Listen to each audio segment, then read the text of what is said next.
You know, the best part about Halloween is the cheap candy. And having it with popcorn, chef's kiss. I don't know what Moose and Moose is talking about. Wait, why are you guys here? Yeah, that. Playhouse Disney. That's where I wanna be. That's where we wanna be. Playhouse Disney. Imagine what we can learn. You guys realize that this is also lost media, right? By, Disney Plus, right? All right. Well, I guess I gotta put down my popcorn and candy corn to go over to Playhouse Disney.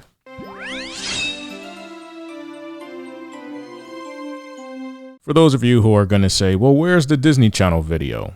Here it is. Wait a minute, what? Away we go!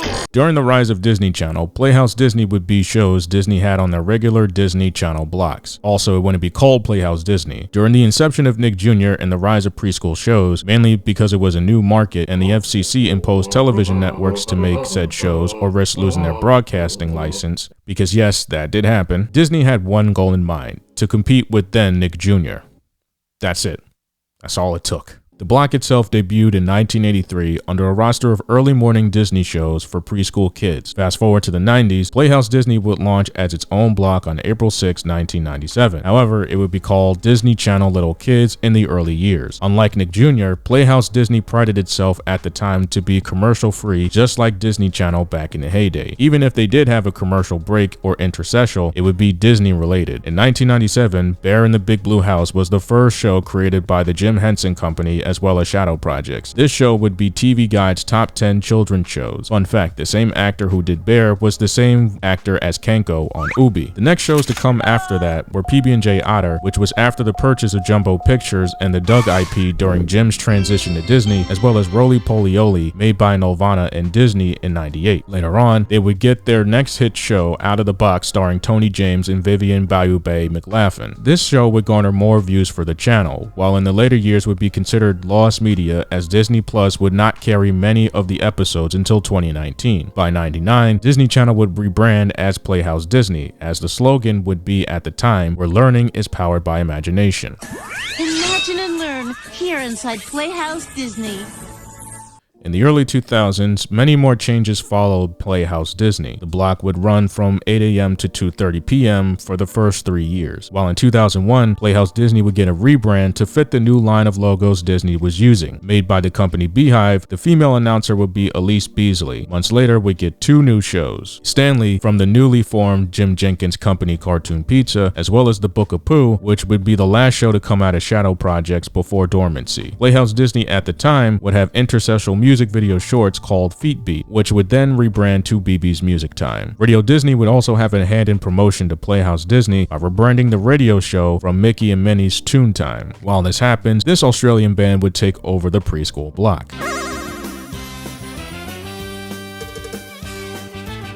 During the 80s, the band, which consisted of Anthony Field and Jeff Fatt, were in a group called the Cockroaches, which were an R&B style group at the time. Paul Field, who was a part of the band, disbanded the band as his daughter died of SIDS. This would make Anthony go back to school for early childhood education and dedicate a new band to his deceased niece. The other band members would then follow to study early childhood education to further the band and be more inclined to make songs for kids. Anthony would make a song which would be dedicated to his niece called Get Ready to Wiggle, which would birth the name of the band, The Wiggles. Members of the band would take songs originally from their original projects and recreate them from children, such as their hit song Hot Potato, which was originally called Hot Tamale. The Wiggles would then get a deal to make music with ABC, the Australian broadcasting company. At the time, budgets were limited to the band to make music videos. Costumes were made by the bandmate's wife. Their family kids were audience and actors of the music videos. On top of all that, there was no post-production, so 2 cameras were used to get certain angles for the videos. The videos, however, were a huge success with children all over. To help helped manage them was their former manager Jeremy Fabini. ABC cut an album with the Wiggles at $4,000 in Australian, which would then sell over 100,000 copies. At the time, most of the band members were working as teachers.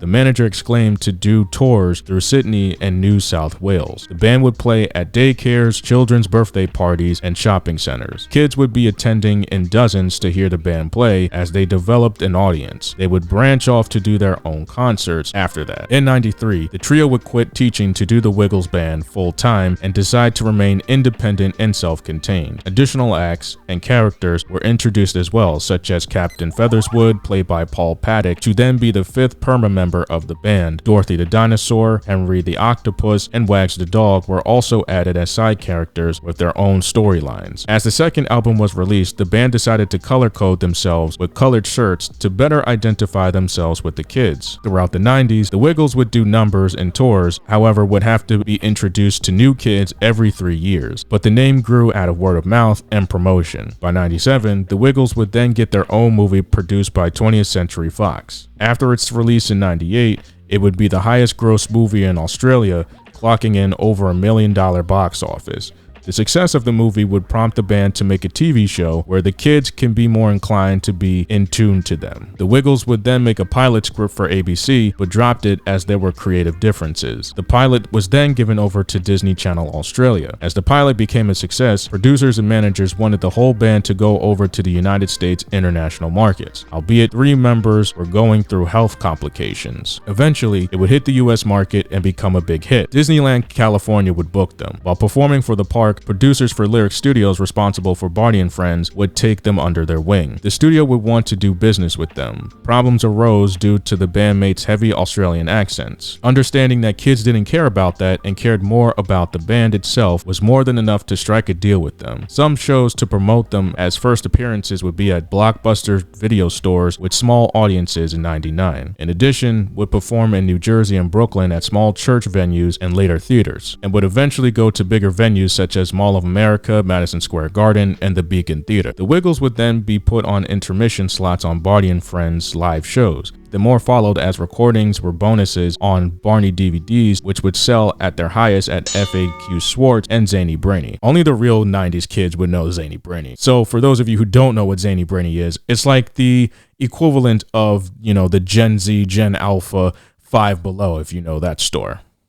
Most of you don't know. Amazon and Walmart would also have a high turnout sales with the Wiggles DVDs, so much so that the band made 9 more to keep up with the demand. During the 9/11 attacks, the band would come to the forefront with their songs, after many domestic and foreign bands would cancel shows, garnering them worldwide respect as well as New York embracing them. Disney Channel in the United States would take interest in the band after showing much bravery being pro-social. During 2002, Disney would take on the Wiggles on various blocks as well as giving them shows in both Disney World and Disneyland. By June, the Wiggles would star in their own American adaptation.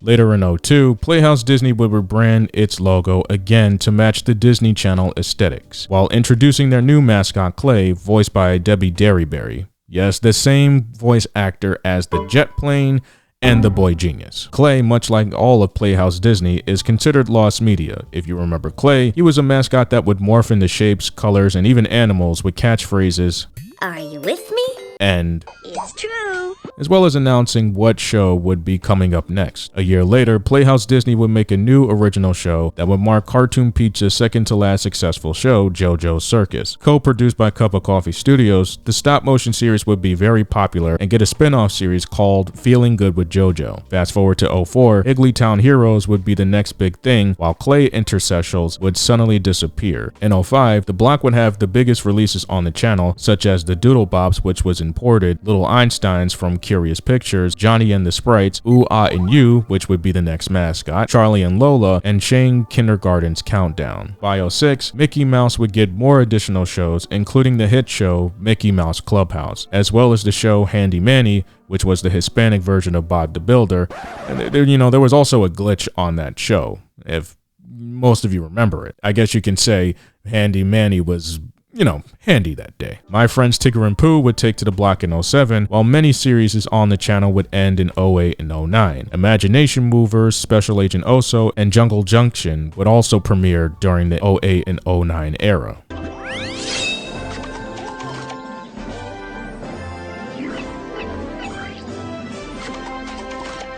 Playhouse Disney would have many titles ending, and shows that would get longer runs and reruns were Little Einsteins, Mickey Mouse Clubhouse, Imagination Movers, and My Friends Tigger and Pooh. While this was happening, Disney was planning to make a 24-hour Playhouse Disney block, which was then scrapped. By May 26, 2010, when Disney Junior was made, the plan was to make the channel a paid subscription service for 24/7 preschool Disney IPs. Disney Junior would take over the channel SoapNet, a channel dedicated to soap operas like General Hospital and The Young and the Restless. As time went on and on-demand became a popular service, there was no need for a channel dedicated to soap operas, because again, these two channels exist. Disney Junior launched as a program block February 14th of 2011, as SoapNet would still continue. However, many cable carriers decided not to end the SoapNet channel abruptly so as not to lose subscribers. SoapNet would end broadcasting December 21st of 2013. The early days of Disney Junior ranged from airing classic shows such as Mickey Mouse Clubhouse, while also airing new shows